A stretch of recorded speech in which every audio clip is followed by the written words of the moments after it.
Oh, you love cheese pizza. Nate started taking medication for autism when he was around 5 years old. As Nate was getting into high school, the aggression levels just really started spiraling out of control. He randomly started running into other classrooms, punching people for nothing. It took 4 adult men in handcuffs to bring him down to the ground, cuff him, and restrain him. At that time, he was taking 18 pills every single day, and it wasn't even helping. I started researching the medical marijuana states. We were able to come to California. I remembered seeing like the big neon cannabis leaf in the window and like, well, that's gotta be where we have to go. Why don't you just tell me a little bit about your family, your 3 kids? Okay, my name is Jenni Mai. I have 3 sons on the autism spectrum. Each child is, of course, so different, like any other child. And as far as them being on the spectrum, Nathan is what is considered to be at the very severe end. And rather than trying to find the right medication, they just gave more and more and more of it. And that was really the only solution they had. I did not want him being chemically restrained in a bed, being taken care of by strangers. Sorry. I had come across this little video clip of a young boy who was just repeatedly punching himself in the head. 11-year-old Alex Eccles is severely autistic. His self-destructive behavior brought on by... And it caught my attention because it was something that Nate had done.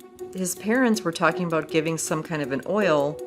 I was confused because it sounded like it was some kind of a marijuana derivative. And I was actually shocked and maybe even a little bit disgusted. And after a few months of treatment, the Eccles say they saw a dramatic improvement. Within just a few minutes of this boy taking the oil orally, he was smiling and he was calm and he wasn't hurting himself anymore. And I'm like, wait, what just happened there? I watched it a few more times and I was completely shocked and desperate. At that point, Jenni and her family just moved from Wisconsin to Missouri.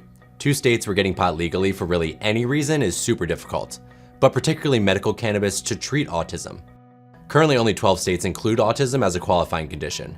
5 other states and the District of Columbia are considered autism-friendly, meaning doctors can recommend medical cannabis for debilitating conditions. So that leaves 33 states where you can't access medical cannabis to treat autism at all. I was raised in the Nancy Reagan just say no era. Say no to drugs and say yes to life. I would have never in my life considered this to be a medicine, but I basically told my husband we have to try that. Like most illicit drugs, the scientific and medical research of marijuana has been challenging, but the tide appears to be turning. The first large-scale clinical trial is underway at Montefiore Medical Center in New York City, and it may be the key to unlocking access to treatment for children with autism nationwide. Dr. Eric Hollander is leading that study. I've been involved in research developing new therapies, new treatments in autism spectrum disorders for about 30 years. And there's a big need to develop treatments for the core symptoms of autism. This study focuses on a new compound called cannabidivarin, or CBDV. It's an extract from the cannabis plant similar to CBD. It doesn't include THC, the psychoactive drug that gets you high, and what Jenni uses to treat Nate. But it's the first step in studying cannabis to treat autism. This particular cannabinoid has effects on some of the underlying mechanisms that we think are central to autism, the problem behaviors, disruptive behaviors, and also in some of the compulsive behaviors or repetitive behaviors or perseverative behaviors. So it gets at a key mechanism that we think is important. There is reason to be optimistic. This new CBDV-based drug is similar to one that's already been approved by the FDA to treat a severe form of epilepsy that shares some of the same symptoms that Dr. Hollander is studying. This new research could help cement what has largely been anecdotal support of using cannabis to treat autism. But while that research is ongoing, parents like Jenni are moving to states that have more lax marijuana laws. For Jenni and her family, that meant packing up everything and moving all the way across the country. That decision may sound extreme, but for Jenni and Nate, it's been worth it. Their lives have been transformed since first visiting a dispensary. We got home and he took a hit immediately. We got this, huh? Okay. And within not even 5 minutes, it was just like a light switch.